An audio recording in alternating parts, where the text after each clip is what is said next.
सनातन के जितने भी त्योहार होते हैं, वो सब एक वैज्ञानिक तथ्य पे आधारित होते हैं। वो ऊर्जा प्राप्ति के लिए होते हैं, डरने के लिए नहीं। जिस प्रकार से देखिए, ये एक दरबार लगाने वाले, भगवान को बेचने वाले किस प्रकार से भगवान के एक ही स्थान पे अनेक रूप बता दे रहे हैं। ये बता रहे हैं कि जब सामान्य भगवा कलर में होता है तो अलग रूप होता है। काले के समय वो भैरव रूप में हो जाते हैं और सफेद वस्त्र के समय वो पितरों को हमारे सही करने लगते हैं। तो एक चीज ध्यान रखिए सभी हनुमान जी के भक्तों की, जो आपके पितर और पूर्वज है, वो आपके ही पितर पूर्वज हैं। वो उन्हें दूसरा क्या कोई संतुष्ट कर पाएगा? मूर्ख बना रहा है। और पितर पूर्वज ध्यान रखिए, कभी आपको कष्ट नहीं देते हैं। आप यदि उन्हें पूजेंगे, ध्यान करेंगे तो आपको फायदा देंगे, फल देंगे, लेकिन कभी आपको कष्ट नहीं देते हैं। तो पितर पूर्वज नाम के कष्ट से दूर भाग जाइए। ये जो हनुमान जी के नाम पे, भगवान के नाम पे कुछ लोग डरा रहे हैं, उनसे डरना नहीं है। तो मैं वास्तविक हनुमान की वायु शक्ति को पहचानना है, उसको अंदर व्यतीत करना है, अंदर उसे रखना है। तुम्हें धारणा की धार को इतना तेज बनाना है कि कोई आडाम्बरी तुम्हें लूट नहीं सके। जिसके पास हनुमान की शक्ति हो, वो क्या तुमसे दिन रात दान मांगता रहेगा? चैनलों के माध्यम से, यहां के माध्यम से, वहां के माध्यम से पूरे समय अपनी झोली फैलाए रहेगा? क्या ये ईश्वर की कृपा है? ईश्वर की कृपा होती है कि हम ऐसे योगी ध्यानी पैदा करें जो हमारे सनातन के लिए, विशेषकर हमारे भारत के लिए, जो धीरे धीरे सनातन में योग विद्या में गर्त की ओर जाता जा रहा है। क्योंकि सिर्फ आडंबर हम अपने आप को बेच रहे हैं, अपनी प्रसिद्धि कर रहे हैं। हमने कभी भी अपनी संस्कृति की, हमने कभी अपनी ऊर्जा की प्रसिद्धि ही नहीं कही। मैं वही आपको बार बार धनु स्तंभन के विषय में बताना चाहता हूं, उन सिद्धियों के विषय में बताना चाहता हूं जो कृष्ण ने पूरे महाभारत में इस्तेमाल की और महाभारत जैसा युद्ध सही किया। क्योंकि वो युद्ध गलत दिशा की ओर जा रहा था, उन्होंने अनेक दिशाओं में पहुंचकर उस युद्ध का मोड़ ही बदल दिया। कारण होता है आपका बुद्धि और विवेक। कृष्ण उसी के साथ होते हैं जिसके पास बुद्धि और विवेक होता है, और जो भावनाओं में, जो इन इंद्रियों में डसा हुआ होता है, ग्रह होता है, उसका साथ कभी नहीं देते हैं। तुम्हें इंद्रियों से मुक्त होना होगा, ज्ञान की ओर आना होगा। मैं तुम्हें सब शक्तियां सिखाऊंगा। भूत प्रेत तंत्र मंत्र यंत्र जादू टोना जितने भी चीजें होती हैं, वो सब तुम्हारे भीतर ही मौजूद होती हैं। क्योंकि तुम्हारे भीतर ही मौजूद है ब्रह्मा, विष्णु और महेश। तुम्हारे भीतर ही मौजूद है वो हनुमान की शक्ति, जिसके लिए तुम यहाँ दर दर भटकते हो और जिसके नाम से तुम्हें डराया जाता है।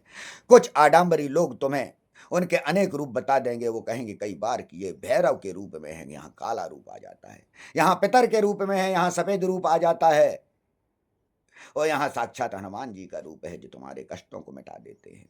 यदि ऐसी बात है तो तुम्हें क्यों दूसरी जगह भागनी पड़ती है कि कष्ट वहीं पे मिट जाते हैं? जी नहीं, कष्ट उस स्थान पे, वो ऊर्जा क्षेत्र जो होता है, वो आपके सूर्य को, चुंबकत्व शक्ति को पैदा करता है। जो मैंने रुद्र पांडव हनुमान में पूरे भारत का ही मैंने वो केंद्र ढूंढा है, जहां पे शून्य विद्युत क्षेत्र है, जहां पे इस प्रकार की दशा होती है, जहां पे मंदिर बनाए जाते थे। मंदिर का कारण ये था, ये आप जो कहते हैं ये पूर्णता झूठ और आडंबर है कि वहां पहुंचने से सभी कष्ट मिट जाते हैं। इस प्रकार की कोई क्रियाएं नहीं होती है। कष्ट मिटाने का काम होता है गुरु का, ताकि वो उसे वो मार्ग बता सके जिस मार्ग पे चलकर उसके कष्ट समाप्त हो सके।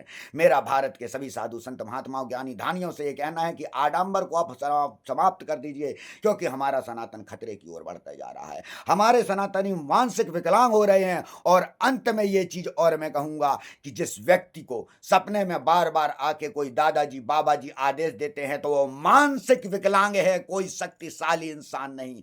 अगर वो कह रहा है कि अब वो आए थे, उन्होंने कह दिया अब तुम चले जाना अप्रैल में और तुम अब वहां साधा ना करना, उन्होंने कहा था कि हॉस्पिटल बनाना, ये आदेश जो आप कह रहे हैं ये पूरी तरीके से झूठ बोल रहे हैं। सनातनियों जागो, अपनी ऊर्जाओं को पहचानो जो ऋषि मुनियों के पास थी। मैं खोलूँगा केंद्र, मैं इस प्रकार के केंद्र खोलूँगा जहाँ पे इन ऊर्जाओं को मैं इतनी अच्छे से सिखा सकूँ, इतने अच्छे से परिवर्तित कर सकूँ, ताकि जो इस प्रकार के आडंबर दिखा के तुम्हें मानसिक गुलाम बना रहे हैं, उनका धीरे-धीरे खात्मा हो और वास्तविक सनातन की शक्ति का उत्पन्नता हो, ताकि सनातन को आप जान सकें, क्योंकि सनातन शरीर नहीं, आत्मा है। वो किसी करिश्मा, कोई दिखावे की भूखी नहीं है। ईश्वर कोई ऐसे कार्य नहीं करता जो तुम्हें दिखाए जाए आडंबर की तरह, चमत्कार की तरह। वो कार्य मनुष्य के लिए हैं, वो कार्य जानवर के लिए हैं, जो इतने कोटि गज के जीव जंतु हैं, ये उनके लिए हैं। तो मैं बार-बार कहूँगा, जितने भी भारत में ये साधु संत महात्मा के रूप भेष पहने हुए हैं और चमत्कार दिखा रहे हैं, पर्चे बना रहे हैं,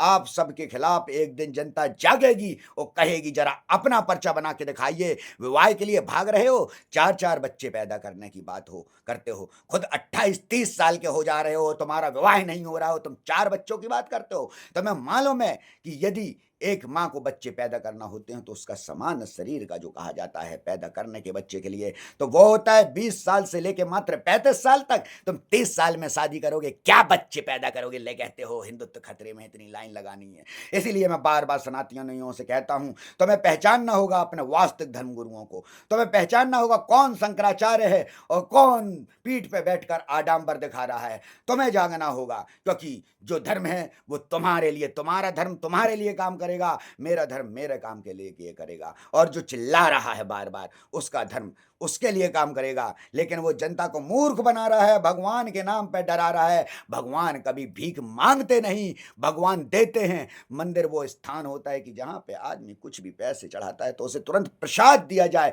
प्रसाद देने का विधान था। यह भंडारा भूखे लोगों के लिए था, गरीब लोगों के लिए था। जहाँ मूर्ख प्राणी, अरे तुम धनवान लोग, तुम दान दे के और उसे प्रसाद समझ के लेने लगते हो कि दे दो, क्योंकि तुम्हें भीखों की, भिखारियों की लाइन में बैठने में मजा आ रहा है। ईश्वर ने तुम्हें सब कुछ दे दिया, लेकिन उसके बाद भी तुम भीख मांग रहे हो। तो ध्यान रखिए कि भीख में अंतर है, दान में अंतर है। दान का अर्थ क्या होता है? भोजन खिलाना किस में कहा गया है? कौन से शास्त्र में? ये ज्ञानी बनते हैं, 8वीं 10वीं फेल हैं ये लोग, इन्होंने शिक्षा भी नहीं ग्रहण की और ये सनातन को शिक्षा दे रहे हैं। अरे सनातनियों, जागो मूर्खो।